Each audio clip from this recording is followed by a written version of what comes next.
Welcome back guys हम आज देखने जा रहे हैं प्रोमिसेस क्या होते हैं। हमारे पास एडवांस जेएस की इस प्लेलिस्ट में हमने आज प्रोमिसेस को देखना है कि हमारे पास प्रोमिसेस बेसिकली क्या चीज़ को अचीव करने के लिए, क्या कोड को अचीव करने के लिए यूज़ होते हैं। प्रोमिसेस बेसिकली एक ऐसा टॉपिक है जो कि हमारे पास बहुत इंपॉर्टेंट है जावास्क्रिप्ट में। जावास्क्रिप्ट जो आल बेस्ड, जो हम ECMAScript की बात कर रहे थे, ECMAScript 5 की 6 की, उस ECMAScript से पहले हमारे पास प्रोमिसेस बेस्ड ही कोडिंग की जाती थी। हमारे पास अभी भी प्रोमिसेस बेस्ड कोडिंग की जाती है और एसिंक और अवेट के फंक्शंस को हम यूज़ करते हैं। सिंक्रोनस और एसिंक्रोनस प्रोग्रामिंग में हम प्रोमिसेस को बहुत यूज़ करते हैं। अब एसिंक्रोनस प्रोग्रामिंग में प्रोमिसेस का बहुत एक रोल है जिसमें हम प्रोमिसेस को क्रिएट भी करते हैं, कुछ प्रोमिसेस को अज्यूम भी करते हैं और कुछ प्रोमिसेस को हम यूटिलाइज भी करते हैं। सबसे पहले इस वीडियो में हम देखते हैं कि हम प्रोमिस को क्रिएट कैसे करते हैं जीएस में, और प्रोमिस को क्रिएट करने के साथ साथ हम प्रोमिसेस को यूटिलाइज कैसे करते हैं वो हम अगली वीडियो में देखेंगे। और प्रोमिसेस को यूटिलाइज करना मुश्किल नहीं है, प्रोमिसेस को समझना और प्रोमिसेस को इम्प्लीमेंट करना वो थोड़ा सा एक हमारे पास टास्क है। तो आज हम देखते हैं कि प्रोमिसेस क्या होते हैं। चलिए शुरू करते हैं।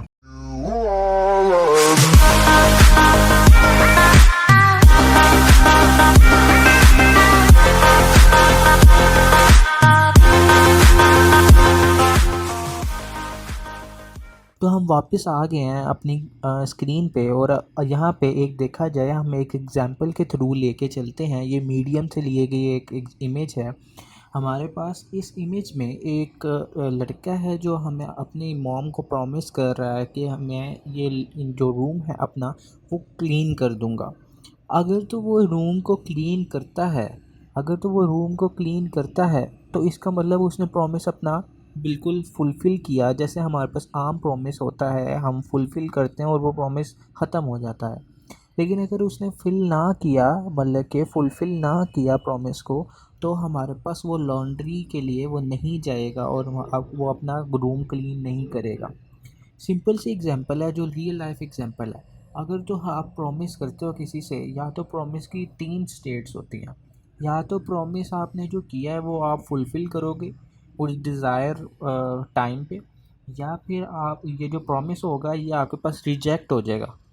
आपने प्रॉमिस को तोड़ दिया। और हमारे पे एक तीसरी स्टेट भी होती है, पेंडिंग स्टेट। लेट्स सपोज मैंने एक बंदे से प्रॉमिस किया कि मैं आपको कुछ पैसे हैं आप मुझे दे दो, मैं प्रॉमिस करता हूँ कि मैं इस डेट को लौटा दूँगा। और जब मैंने ये प्रॉमिस किया ना, तो ये मेरे पास प्रॉमिस की बाय डिफ़ॉल्ट स्टेट जो है वो मेरे पास पेंडिंग स्टेट पे चली गई। अब मैं यहाँ पे प्रॉमिस करता हूँ और मैंने अब वो डेट आ गई है जब मैंने उस बंदे को पैसे वापस करने हैं। अब मैंने उस बंदे को जब पैसे वापस करने हैं, अगर तो मैं उस डेट को, उस प्रॉमिस को फुलफ़िल करने के लिए वो पैसे वापस कर देता हूँ उस बंदे को, तो मेरे पास प्रॉमिस जो है वो फुलफ़िल्ड स्टेट पे हमारे पास चला जाएगा। अगर तो हमारे पास फुलफ़िल हो गया प्रॉमिस, तो हमारे पास प्रॉमिस फुलफ़िल हो गया, तो वो प्रॉमिस जो है हमारे पास ख़त्म हो जाएगा और कोड जो है वो हमारे पास, अगला कोड जो हमने लिखा होगा वो रन होगा। अब यहाँ पे आज हम देखते हैं प्रोमिसेस को क्रिएट करना, और प्रोमिसेस को क्रिएट करके उनको रिज़ॉल्व और रिजेक्ट कैसे किया जाता है और उनकी स्टेट्स क्या होती हैं उसको हम देखते हैं। तो हम चलते हैं अपनी कोड की स्क्रीन पे और इस चीज़ को यूटिलाइज़ करते हैं कि हमने ये जो एग्ज़ाम्पल, ये हमने कोई एक बड़ी सी एग्ज़ाम्पल प्लॉट की है, उस एग्ज़ाम्पल को हम कोड के थ्रू कैसे इम्प्लीमेंट करते हैं। तो हम वापस आ गए अपनी कोड की स्क्रीन पे, और यहाँ पे हम एक जैसे आपको पता है कि ये सारा कोड जो हम बना रहे हैं एडवांस जावास्क्रिप्ट का, ये आपके पास गिटहब की रिपो में अवेलेबल होगा, जिसका लिंक आपके पास अवेलेबल होगा डिस्क्रिप्शन में। तो उसको चेकआउट कर लीजिएगा। हम एक 5 डैश प्रोमिसेस के नाम से हम एक फ़ोल्डर बनाते हैं। अब इसके अंदर हम स्क्रिप्ट डॉट जेएस लिखते हैं। और यहाँ पे हम एक इंडेक्स डॉट जेएस भी लिख देते हैं, जिस इंडेक्स डॉट एचटीएमएल लिखते हैं, जिसमें हम यहाँ पे यूटिलाइज़ करेंगे इस स्क्रिप्ट को। यहाँ पे हम ये करते हैं और हमारे पास यहाँ पे स्क्रिप्ट आती है। हमारे पास स्क्रिप्ट का एक टैग है वो हम यहाँ पे यूटिलाइज़ करते हैं। सोर्स को हम यहाँ पे ये दे देते हैं। यहाँ पे हमने स्क्रिप्ट तो बना ली। हम थोड़ा थ्योरेटिकली जो प्रोमिसेस हमारे पास आते हैं हम उसको देखते हैं कि प्रोमिस बेसिकली प्रोमिस की डेफिनेशन क्या होती है, जो कि हमारे पास MDN एक वेबसाइट है, बहुत कमाल की वेबसाइट है जो कि जावास्क्रिप्ट और रेक्ट जेएस वगैरह के लिए बहुत यूटिलाइज़ की जाती है। उसमें ज़रा हम एक लाइन दो लाइन को पढ़ के देखते हैं कि हमारे पास बेसिक थ्योरी आ जाए कि हमारे पास प्रोमिसेस होते क्या हैं। देखो यहाँ पे यहाँ पे बताया गया है कि promise object represent an eventual completion और failure of a asynchronous operation and its resulting value. अब इसका मतलब क्या है ये समझ अभी नहीं आने वाला, बस हम यहाँ पे ये चेकआउट करते हैं कि हमारे पास ये तीन स्टेट जो मैंने आपको पहले बताई हैं वो हमारे पास प्रोमिसेस की तीन स्टेट्स होती हैं। एक हमारे पास पेंडिंग स्टेट होती है जो हमारे पास इनिशियल स्टेट है, नीदर हमारे पास अभी वो फुलफ़िल भी नहीं हुआ रिजेक्ट भी नहीं हुआ, लेकिन जब प्रॉमिस बना है तो उसकी स्टेट पेंडिंग पे चली गई है। अब उसके बाद फुलफ़िल कब होगा, इस फुलफ़िल तब होगा जब प्रॉमिस आप पूरा कर दोगे। और उसके बाद हमारे पास जब रिजेक्ट कब होगा, वो रिजेक्ट तब होगा जब हमारे पास प्रॉमिस को आप तोड़ दोगे। जो एक्चुअल रियल लाइफ में प्रॉमिस होता है वही हमारे पास जेएस में इसका कॉन्सेप्ट है और उसी को हम यूटिलाइज़ करते हैं। चलते हैं वापस अपनी कोड की स्क्रीन पे और देखते हैं। चलें अब यहाँ पे हम एक प्रॉमिस को बनाने की एक कोशिश करते हैं कि हमारे पास प्रॉमिस बेसिकली हम बनाते कैसे हैं। हमारे पास एक न्यू हम एक बनाते हैं वेरिएबल। हमारे पास एक वेरिएबल का नाम हमने रख दिया प्रोमिसेस के नाम से। हम लेट्स सपोज वेरिएबल रखते हैं और इसको इक्वल करते हैं। और हमारे पास बेसिकली जब प्रॉमिस हम बना रहे होते हैं हमारे पास ज़्यादातर जो प्रोमिसेस बनते हैं वो हमारे पास एसिंक्रोनस ऑपरेशंस में बन रहे होते हैं। तो हमारे पास ज़्यादातर प्रोमिसेस हम यूटिलाइज़ ही कर रहे होते हैं, हम बनाते नहीं हैं। लेकिन हमारे पास क्योंकि थियोरेटिकली पूरा इंडस्ट्रियल स्टैंडर्ड के मुताबिक एक ओवरव्यू होना चाहिए कि प्रॉमिस हमारे पास बनता कैसे है, क्योंकि आगे जाके हमारे पास जब इंडस्ट्री में आप काम करते हो तो अब बहुत सारी ऐसी जगह आती है वेब डेवलपमेंट में और ऐप डेवलपमेंट में कि आपके पास प्रोमिसेस को यूटिलाइज तो किया जा रहा होता है लेकिन प्रोमिसेस को चेंज करना होता है उसमें। तो जब आपने प्रोमिसेस को इंटरनली चेंज करना है किसी प्रॉमिस को, तो आपको प्रॉमिस बनाना आना चाहिए ताकि आप उसको चेंज आउट करके अपडेट कर सको। और प्रॉमिसेस को बनाने के लिए हमारे पास एक न्यू का कीवर्ड है जो बेसिकली हमारे पास न्यू का कीवर्ड एक क्लास के लिए ही यूज़ होता है। और हमारे पास जो प्रॉमिस है, हमारे पास प्रॉमिस बनाने के लिए हमारे पास एक क्लास ही यूटिलाइज होती है जिसका नाम हमारे पास प्रॉमिस है। अब यहाँ पे देखा जाए तो प्रॉमिस हमारे पास क्या है और प्रॉमिस हमारे पास क्या चीज़ लेता है। प्रॉमिस एक्चुअली हमारे पास एक कॉल बैक है use to initialise a promise. ये हमारे पास यूज़ होता है इनिशलाइज करने के लिए एक प्रॉमिस को। This call back is pass to argument. इस कॉल बैक को हम दो आर्गूमेंट्स पास आउट करते हैं। एक आर्गूमेंट क्या होता है, हमारे पास रिजॉल्व का आर्गूमेंट होता है और एक हमारे पास रिजॉल्व का जो आर्गूमेंट है उस आर्गूमेंट के अंदर हम वो चीज़ लिखते हैं कि अगर हमारे पास प्रॉमिस फुलफ़िल हो जाए एक सर्टेन पॉइंट पे कि प्रॉमिस हमारे पास फुलफ़िल हो गया, तो अगर तो हमारे पास प्रॉमिस फुलफ़िल हो गया तो हमारे पास क्या काम करना चाहिए इसे। लेट्स सपोज मैंने अगर प्रॉमिस मैंने एक बंदे से उधार लिया हुआ था, मैंने एक बंदे को वापस कर दिया, तो अगर मैंने उस बंदे को वापस कर दिया है तो उसके बाद हमारे पास क्या रिज़ल्टेंट आना चाहिए।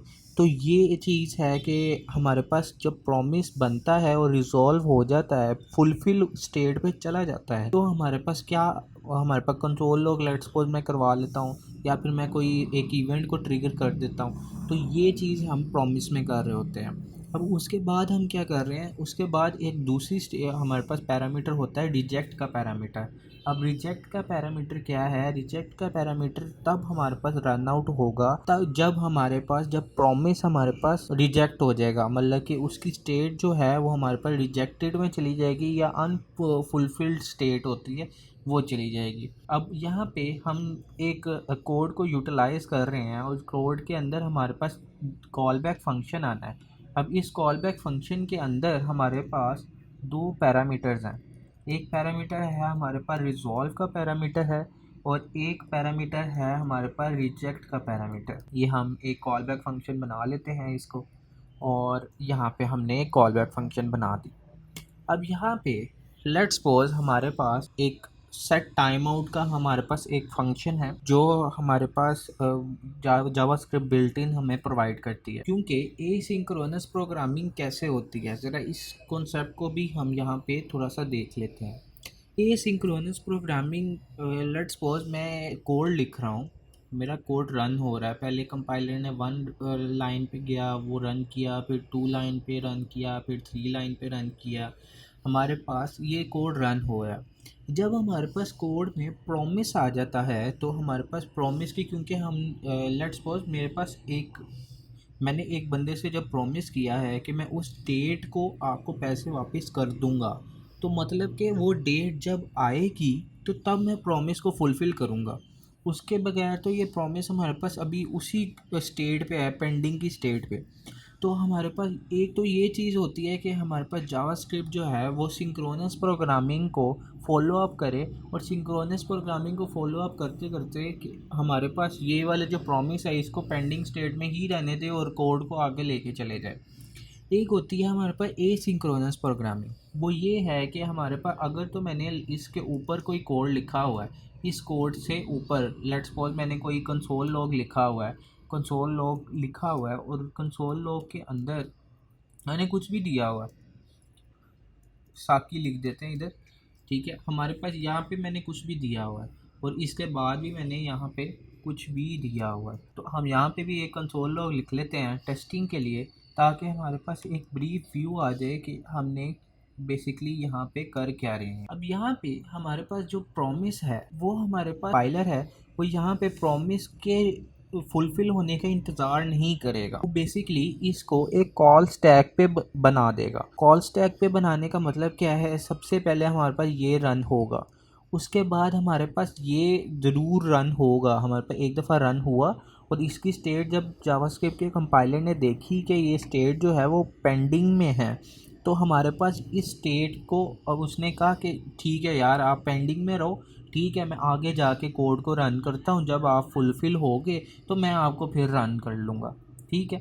तो हमारे पास सबसे पहले प्रिंट होगा साकी और उसके बाद फिर हमारे पास प्रिंट होगा टेक, और उसके बाद जब हमने ये प्रॉमिस फुलफ़िल होगा तो इसकी जो भी डिज़ायर हमने कोड लिखा होगा यहाँ पे वो हमारे पास रन आउट होगा। यहाँ पे देखा जाए कि हमारे पास दो चीज़ें हैं, रिजॉल्व और रिजेक्ट, जैसे मैंने आपको बताया। अब इसके साथ साथ हमारे पास हमने ये भी देखा है कि एसिंक प्रोग्रामिंग में अब यहाँ पे हमने क्या करना है, हमने एक प्रॉमिस को सेट टाइम आउट, जैसे मैंने आपको बताया है हमारे पास जो प्रॉमिस होता है वो एकदम से रिजॉल्व नहीं हो सकता, वो हमारे पास एसिंक्रोनस प्रोग्रामिंग के कॉन्सेप्ट को फॉलो अप करता है। तो यहाँ पे हम एक सेट टाइम आउट का जो फंक्शन है हमारे पास वो हम यूज़ करते हैं, और सेट टाइम आउट के फंक्शन को हम देखते हैं कि सेट टाइम आउट फंक्शन हमें क्या प्रोवाइड करता है। सेट टाइम आउट का जो फंक्शन है वो हमारे पास हमारे पास जो कॉल बैक फंक्शन होता है वो हमारे पास प्रोवाइड करता है, और उसके बाद ये टाइम आउट की जो लिमिट है वो हमारे पास प्रोवाइड की जाती है। मैं लेट्स सपोज कह देता हूँ 2 सेकेंड्स बाद हमारे पास ये प्रॉमिस जो है वो रिजॉल्व हो। अब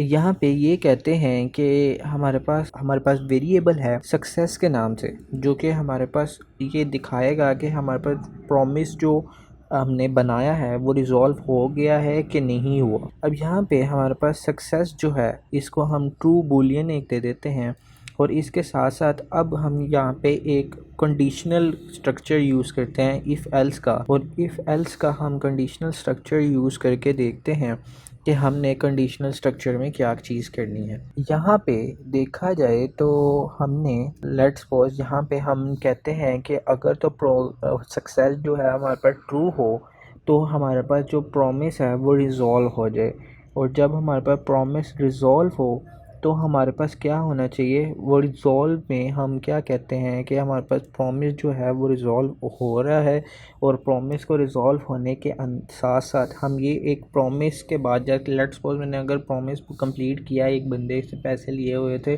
उस बंदे को पैसे कंप्लीट किए और उससे बाय द टाइम हमने डेट, उस डेट को पैसे उसे दे दिए, उसने हमें कहा कि शुक्रिया, लेट्स सपोज उसने हमें कहा ग्रीटिंग्स में शुक्रिया।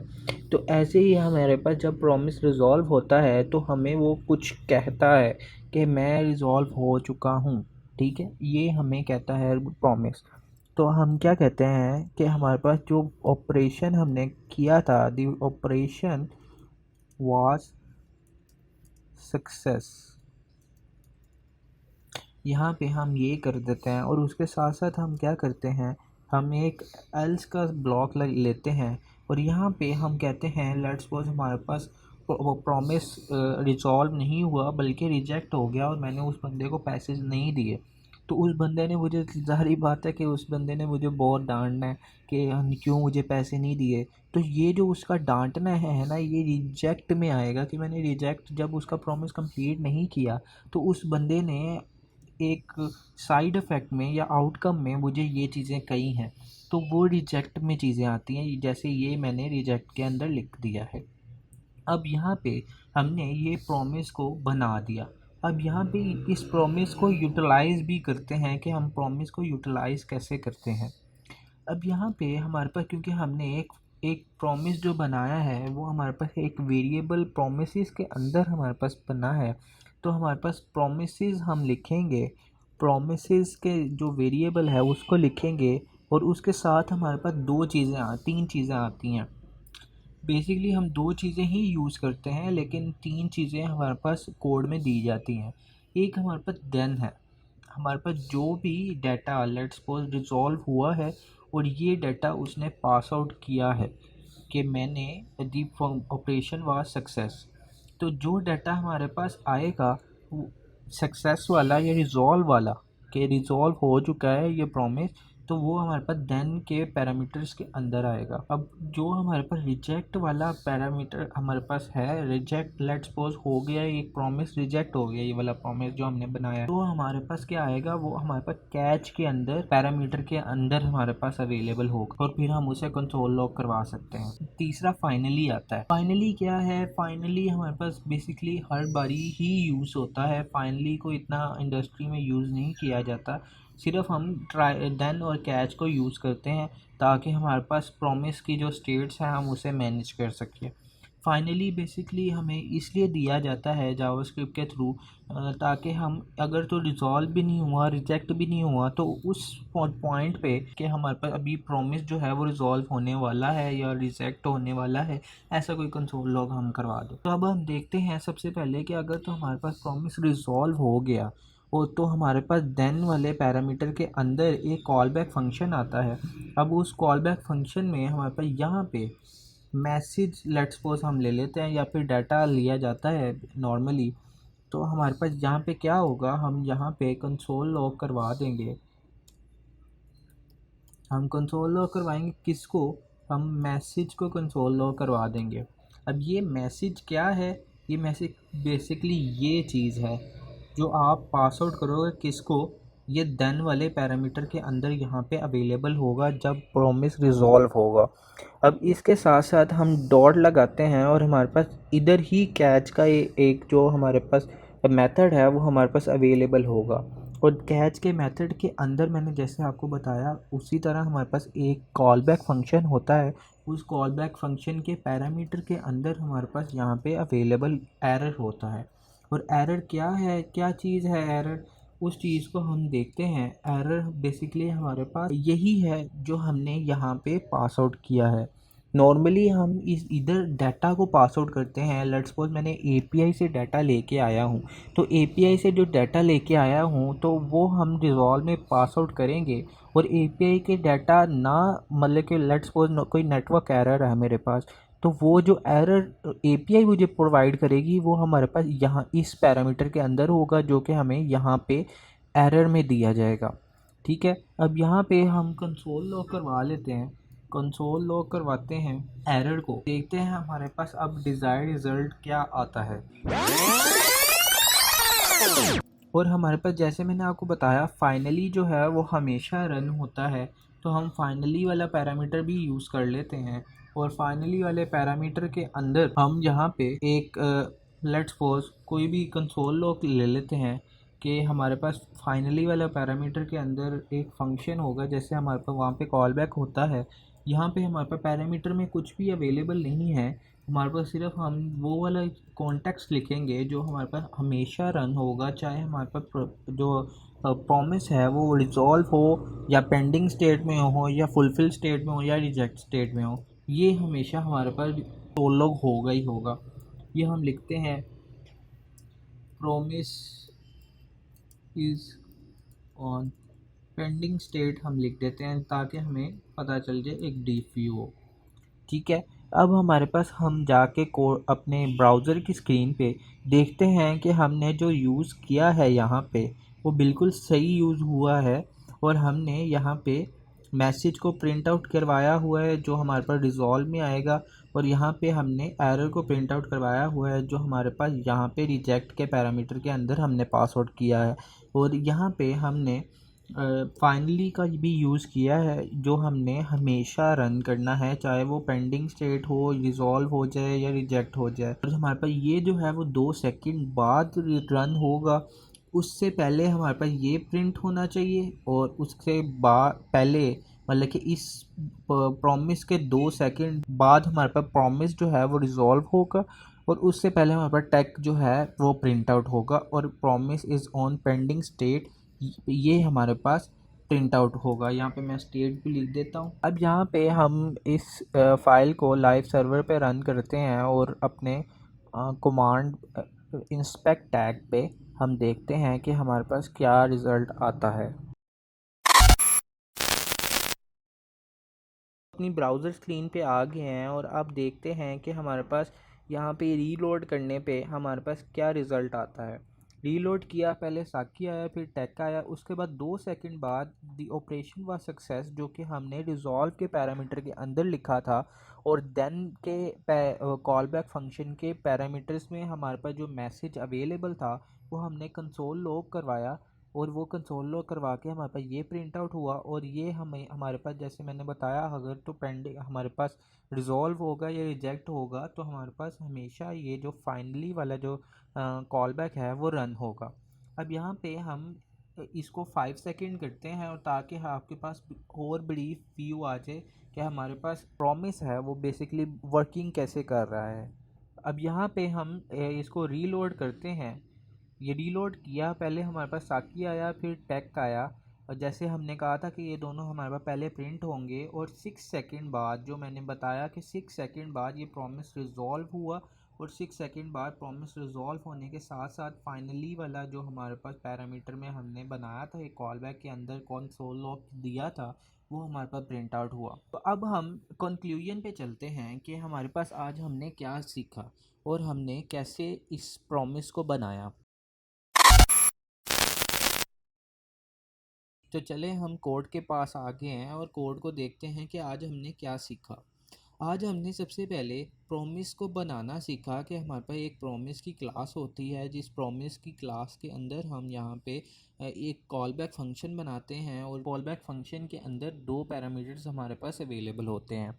उन पैरामीटर्स में एक रिजॉल्व का पैरामीटर होता है और एक रिजेक्ट का पैरामीटर होता है। अब रिजेक्ट और रिजॉल्व का पैरामीटर जो है वो हमारे पास एक स्टेट को मैनेज कर रहा होता है, एक फुलफिल स्टेट को मैनेज कर रहा होता है, और एक रिजेक्ट स्टेट को हमारे पास मैनेज कर रहा होता है। यहाँ पे जैसे हमने यहाँ पे एक कॉल सेट टाइम आउट का एक फंक्शन यूज़ किया है, और एक सेट टाइम आउट का जो फंक्शन है वो एक डिले मेथड है जो कि हमारे पास एक टाइमली कोड को रन करने के लिए यूज होता है। हमने एक वेरिएबल लिया सक्सेस के नाम से और उसको यहाँ पे ट्रू कर दिया, हमारे पास जब ये ट्रू होगा तो 6 सेकंड बाद हमारे पास, क्योंकि हमारे पास ट्रू हो गया तो इफ़ का यहाँ वाला ये वाला ब्लॉक हमारे पास अवेलेबल हुआ और यहाँ पे ये रन हुआ। जब हमारे पास ये रन हुआ तो हमारे पास यहाँ पे प्रोमिसेस के दो देन के कॉल बैक फंक्शन के पैरामीटर के अंदर ये मैसेज हमारे पास दी ऑपरेशन वाज सक्सेस यहाँ पे अवेलेबल हुआ और उसके बाद हमने ये कंसोल लॉग करवा दिया। अगर मैं यहाँ पे फॉल्स लिखता हूँ तो हमारे पास यहाँ पे रिजेक्ट वाला पैरामीटर जो है वो हमारे पास रन होगा और उसके बाद जो हमारे पास ये दी ऑपरेशन वाज फील्ड वो हमारे पास एरर में आ जाएगा और एरर को हमने कंसोल लॉग करवाएंगे तो हमारे पास the operation was failed print out हो जाएगा। और उसके साथ साथ हमने फाइनली भी देखा कि हमारे पास फाइनली जो है वो हमेशा रन होता है।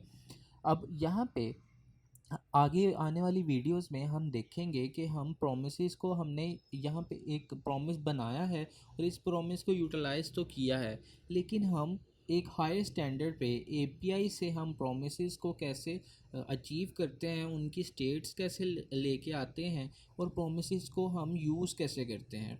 तो काइंडली लाइक, सब्सक्राइब और कमेंट ज़रूर कीजिएगा और मुझे ज़रूर बताइएगा कि आगे कौन कौन सी वीडियोस आपको चाहिए। तो चलें बाद में मिलते हैं।